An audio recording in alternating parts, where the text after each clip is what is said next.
Hello everyone, चलिए start करते हैं आज का चार्ट ट्रेडिंग। कल मैं थोड़ा बाहर गई थी तो कल का मैं वीडियो नहीं डाल पाई हूँ। कल भी बहुत एकदम सिंपल एसएल हंटिंग से ही बना था मार्केट।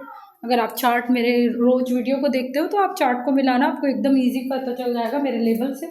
जैसा मैं रोज क्लियर लेवल देती हूँ उसी लेवल से ही वो अप डाउन हुआ है, तो आप थोड़ा सा मिला लेना। आज का चार्ट को मैं एक्सप्लेन करती हूँ। आज क्या हुआ था मार्केट में, एक बड़ी कैंडल बनी थी सारे में, इसमें ज़्यादा क्लियर दिख रहा है। बैंक निफ्टी में एक बड़ी कैंडल बनी थी तो, और मार्केट क्या है, ये नीचे के बायर को टारगेट करने का तो था नहीं मार्केट को शुरू में ही। तो मार्केट बड़ी कैंडल में क्या होता है, देखो एकदम क्लियर दिख रहा है। 200 से इधर देखो ना आप, 200 से 800, मतलब एक बड़ी जो कैंडल है 400 पॉइंट की है। तो इस दिन आप समझना कि साइडवेज तो नहीं बोलेंगे, लेकिन ना ये उसी के रेंज में ही घूमेगा, ऊपर जाके नीचे, नीचे से ऊपर, इस टाइप का। तो इस टाइप का व्यू रहता है। और एक व्यू बता रही हूँ, मतलब इस दिन आप संभल के रहना कि ऊपर नीचे कर सकते हैं। बड़ी कैंडल नहीं होनी चाहिए फर्स्ट कैंडल, उस दिन ऊपर नीचे रहता है। ऊपर जाए तो थोड़ा सा ब्रेकआउट करे तो आप नीचे का ले लो ऐसा। लेकिन अपना ट्रेड जो है वो कैसे बनता है मैं आपको एक्सप्लेन करती हूँ। मैं हमेशा बताती हूँ कि दो इंडेक्स अगर भागते रहें एक साइड और एक इंडेक्स रुका रहे तो जो वो दो इंडेक्स है वो चांसेस आर हाई होते हैं कि वो पलट जाए। तो ऐसा ही कुछ हुआ है। बैंक निफ्टी क्या किया था, बैंक निफ्टी रुका था, अपने हाई को नहीं निकाल पा रहा था, मतलब फर्स्ट कैंडल के हाई को बहुत ज़्यादा नहीं निकाल पा रहा था। यहाँ पे आप देख लीजिए, ठीक है। और फर्स्ट कैंडल का हाई को भी निकाला, लेकिन आप ये जो कल का रेंज बना था ना जिसमें इसके हाई को नहीं निकाल पा रहा था। पेन से करूँगी फिर सारा चला जाएगा। आप देख लीजिए जो रेंज बना है। करती हूँ, चलो कुछ आपके लिए। ये पेन कहाँ से यहाँ से आ गया रे, चलो इसको इधर कर देती हूँ, इधर कहीं कर देती हूँ। चलो थोड़ा सा बता देती हूँ। ये जो रेंज बना है ना, इसके हाई को बैंक निफ्टी नहीं निकाल पाया है। इसका मतलब है इस रेंज के नीचे ही नीचे है तो रेजिस्टेंस ले रहा है। उसी समय जो सेंसेक्स और निफ्टी है, ठीक है, जो सेंसेक्स और निफ्टी है वो अपना जो कल का रेंज है ना, ये वाला जो रेंज है, ये इसके हाई को और अपना फर्स्ट कैंडल के हाई को क्रॉस पे क्रॉस किए जा रहा था, ऐसे ऐसे ऐसे करके। इससे क्या होता है, बायर रिट्रेसमेंट के साथ बायर घुसते जाते हैं, घुसते जाते हैं, घुसते जाते हैं। ये आपको समझना है कि दो इंडेक्स एक बढ़ रहा है लेकिन जो वह एक इंडेक्स है वो बढ़ नहीं पा रहे हैं, ठीक है।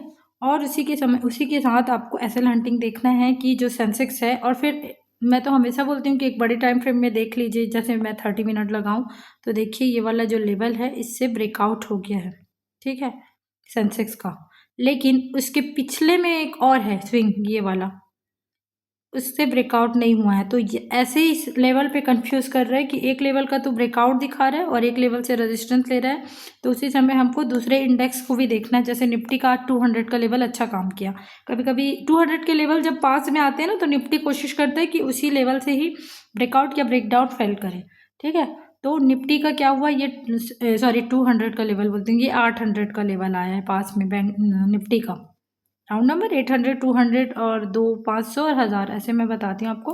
और प्रीवियस में इसी चार्ट में आपको दिख रहा है कि ये वाला लेवल भी निफ्टी निकाला है।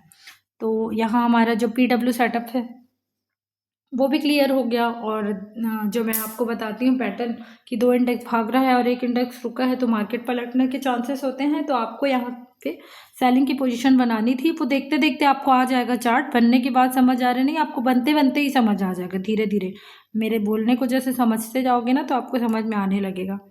तो इससे क्या होता है, जैसे जैसे ये निकलते जा रहा था, अपना हर लेवल क्रॉस करते जा रहा था, तो अब कौन बचा था, ये तो निकल ही रहा था। इसमें भी रिट्रेसमेंट कर करके बाइंग ही दिखा रहे थे। कैंडल बहुत देर तक होल्ड भी किया है ऊपर ब्रेकआउट करने के बाद भी। प्रीमियम, यार प्रीमियम बड़ा धोखा देता है। मैं तो प्रीमियम में अभी थक 1-2 पॉइंट खिसकाने वाली थी, आज फिर बच गई, नहीं तो फिर मेरा एसएल फिर हो जाता। प्री मार्केट यही खड़ा है। निफ्टी में तो नहीं लूँगी बोलती, बट निफ्टी में ही ले डालती हूँ। आज निफ्टी में फिर ली थी, मार्केट यहीं खड़ा था और मेरा प्रीमियम, मतलब अब थोड़ा सा कंफर्मेशन के चक्कर में यहाँ ली थी। 30 पॉइंट कैसे लगाई थी, थोड़ा और खिसकाती रहा तो निकल जाता मेरा। तो बच गया 2 पॉइंट के लिए मेरा ट्रेड। अच्छा, मैं अपना पर्सनल एक्सपीरियंस भी बता देती हूँ कभी कभी।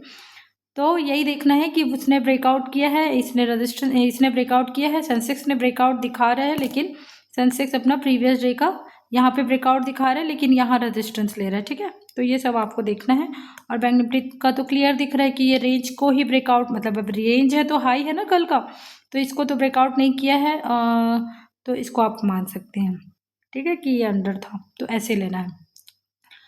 अब ऊपर में एक चीज़ बताती हूँ, यहाँ पे आपका सेलिंग का बनता, अब ऊपर में कैसे नहीं समझ आता कि ज़्यादा मार्केट नहीं जाएगा। जैसे ये सेंसेक्स का 30 मिनट का चार्ट लगाई हूँ ना, अब देखो जैसे जाएगा ना आज के डेट में, अब ये वाला क्रॉस तो कर ही चुका है, इसको भी क्रॉस कर चुका है, लेकिन ये वाला चार्ट को देख के अजीब नहीं लग रहा है? ये वाला चार्ट को, इसमें कोई स्विंग नहीं, मतलब ये ऐसे रहता ना मार्केट, यहाँ पे ऐसा कुछ छोटू सा रहता, तो ये वाला जो स्विंग दिखता ना उसको, एक मिनट क्लियर बता रही हूँ, मार्केट ऐसे आके ऐसे आखिर नीचे की ही ओर आया है, और ऐसा कुछ स्विंग पास में दिख नहीं रहा है। ये जो ब्रेकआउट हुआ ना उसके पास में ऐसा कुछ स्विंग होता तो शायद ये ऐसे निकलने का रहता कि चलो ये इसको टारगेट करेगा, बट आप देखिए चार्ट एकदम यहाँ से यहाँ, मतलब उसको इतना जाना पड़ता सीधे सीधे, और ऑलरेडी ये इन दोनों निफ्टी और सेंसेक्स एकदम जा रहा था, भले भी रिट्रेस कर करके जा रहा था बट बढ़ रहा था, और बैंक निफ्टी नहीं बढ़ रहा था। तो इस समय थोड़ा सा दिमाग लगाना है कि अगर एक इंडेक्स रुक रहा है और दो ही बढ़ रहे हैं अपने आप, मतलब अपने आप बोलती हूँ, अपना आगे आगे जा रहे हैं और रेजिस्टेंस के नीचे है एक इंडेक्स, तो थोड़ा सा रुक के ट्रेड करना है 5-10 मिनट, तो आपको अच्छे से क्लियर समझ आएगा, ठीक है। ये एसएल हंटिंग है, जिसमें एसएल हंटिंग से ही गिरता और उठता है, भले पैटर्न और इसको मार्केट को आपको समझना है चार्ट को। और फिर उसके बाद मार्केट अब हाई नहीं निकाल पाया, तो आज तो हाई निकालने का था नहीं। क्यों हाई निकालने का नहीं था? देखो चार्ट रिपीटेशन कैसे काम आता है, मतलब चार्ट रिपीट नहीं होता। अब कल ही सेलिंग आया था, ठीक है, अब जो पहला पार्ट है उसको छोड़ दो, सेलिंग आया बाइंग आया जो भी आया, लेकिन उसके पहले भी नीचे आया, फिर पूरा हाई निकाला, फिर पूरा नीचे आ गया, आज नीचे आके फिर पूरा हाई निकाला बट थोड़ा कम आया, और आज क्या किया, हाई निकाला वो सेंसेक्स और निफ्टी, ठीक है। मैं बता रही हूँ आप लोगों को, थोड़ा सा समझने की कोशिश करिए। ये हाई निकाला फिर नीचे आया, तो ये ना और हाई नहीं निकालता, क्यों बताऊं? क्योंकि प्रीवियस डे ही ऐसा कुछ करके ना, अरे यार प्रीवियस डे करते हैं, ये प्रीवियस डे हाई निकाला लेकिन हाई में ही रहा है, और ये हाई निकाल के नीचे आया, तो और मतलब मेरे हिसाब से चार्ट रिपीटेशन टाइप का हो जाता है, ऐसे जाके ऐसे है तो हो भी सकता है, लेकिन कल ही हाई निकाल के हाई में क्लोज किया था, तो आज ना मेरा ऐसा व्यू नहीं होता जनरली कि पिछले डे अगर एकदम हाई निकाल के हाई में क्लोज किया है तो आज ना वो हाई में क्लोज नहीं करेगा। और एक कंफर्मेशन और मैं आपको शुरू में ही बताई थी कि ना, जब भी ऐसा बड़ा चार्ट होता है ना, बड़ा कैंडल, एक पहला मिनट का, तो ना मार्केट जनरली ना बहुत उसको छोड़ नहीं पाता है, मतलब वो कोशिश करता है कि उसी चार्ट में फंसा रहे, मतलब आसपास ही फंसा रहे। और फ्राइडे का दिन है, इसका ब्रेकआउट कराया, बैंक निफ्टी और सेंसेक्स का ब्रेकआउट करा के सबको बाइंग साइड पोजीशन बनाने के लिए वो किया और गिरा दिया मार्केट। अब जैसे ही ब्रेक डाउन हुआ होगा, अच्छा नीचे आया, break down in the sense, जैसे मैं लेवल तो मिटा चुकी हूँ सेंसेक्स का, जैसे ये 500 का ब्रेकआउट आज ही के चार्ट में बता रही हूँ, अब ये नीचे आया, ठीक है, तो जैसे ही ये 500 का ब्रेक डाउन हुआ होगा ना, फिर सेलर आए होंगे उसको निकालने के लिए, फिर ऊपर गया। अब जैसे ही ऊपर जा रहे हैं तो सबको क्या लगेगा बताओ, ये मार्केट ऊपर है और ये तो खाली रिट्रेसमेंट आया होगा, ये अब फिर जा रहा है ऐसे करके, अब इतना ऊपर हाई मारेगा तो किसी को लगेगा नहीं कि अब ये पूरा ऊपर निकल जाएगा। लेकिन चार्ट क्या है, कल भी ऊपर ही क्लोज किया था, तो ऐसा कुछ जनरली नहीं करता है। और मैं तो फर्स्ट कैंडल देख के समझ गई थी कि मार्केट रेंज में ही रहेगा, मतलब रेंज के आसपास ही भटकेगा, बहुत ज़्यादा ऊपर नहीं जाएगा। तो जैसे ही ये रिट्रेस कर करके बायर को फंसाया कि बायर मतलब ये इस चार्ट को देख के रिट्रेसमेंट ही समझ के बाइंग आते ना, फिर ये जो बायर आए होंगे सपोर्ट देख देख के उसको फिर निकाल दिया। तो फ्राइडे का मार्केट में ना एकदम ट्रैप, आप अच्छे से समझ जाओगे तो लॉस नहीं होगा, नहीं तो अक्सर फ्राइडे के मार्केट में ना बहुत लॉस होने के चांसेस ज़्यादा रहते हैं। और कोशिश किया करो कि ना एंट्री ना, मैं एंट्री भी बता रही हूँ यार, एंट्री आप लोगों को बता रही हूँ, कहीं भी रैंडमली मत घुसा करो। अगर आपका व्यू भी है बाइंग साइड का, चलो है, तो जैसे ही ये ना सेंसेक्स 500 का क्रॉस किया इधर ब्रेकडाउन, तो यहाँ घुसो आप बाइंग के लिए, तो कम से कम अगर वो थोड़ा बहुत तो आपको प्रीमियम में दे देगा, उसके बाद नीचे आएगा तो आपका टारगेट हिट हो जाएगा। कभी अगर आपको सेलिंग में जाना है ना, सेलिंग में जाना है तो देखो लेवल में ये 800 का क्रॉस हुआ ना उस समय करो, लेकिन ऐसे नहीं कि यहाँ पे 500 आ गया तो यहीं कर लिए, यहाँ पीछे भी देखो भाई, पीछे कुछ निकाल रहा है उसके बाद 800 का कुछ लेवल आ रहा है, या फिर बड़े टाइम फ्रेम में कुछ आ रहा है उसको देखो, कुछ निकला है क्या कोई लेवल, उसके बाद ट्राई करो। और अगर बीच में नहीं समझ आ रहा तो चुपचाप बैठ जाओ, वो आखिरी में 1-1:30 बजे देता ही है। जैसे आज का तो मुझे पता चल गया था कि ये रेंज में ही रहेगा, एक ही रेंज में घूमेगा, भले नीचे आया लेकिन वो नीचे आके कल फिर ऊपर। तो अब कल के मार्केट में, अरे यार मैं तो थोड़ा सा कचरा कर डालती हूँ, लेकिन ठीक है।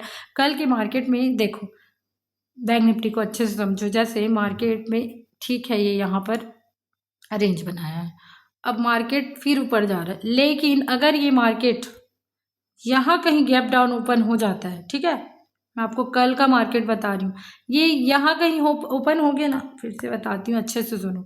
मार्केट अगर यहाँ कहीं ओपन हो गया ना, तब तो इसको निपटाएगा, ठीक है, आप लोग देख लेना। लेकिन गलती से ये यहाँ ओपन हो गया तो ये जा रहा हूँ करके भले ग्रीन कैंडल या कुछ कुछ दिखाए, जैसा भी करे, जो भी बनाए, मैं एकदम क्लियर तो नहीं बता सकती ऑपरेटर कैसे चार्ट बनाएगा, लेकिन अगर नीचे खुल गया तो ये नीचे वाले को नहीं छोड़ेगा, ये वाला स्विंग को। तो देखते हैं कल चार्ट। वैसे भी हम जो सोचते हैं वैसा होता नहीं, कुछ अलग सा ट्रैपिंग, मतलब मंडे को, क्योंकि मंडे भी ट्रैपिंग रहता है, तो देखना आप लोग होता है कि नहीं। तो चलिए, थैंक यू, बहुत लंबा हो जाता है यार, 11 मिनट का हो गया, थैंक यू।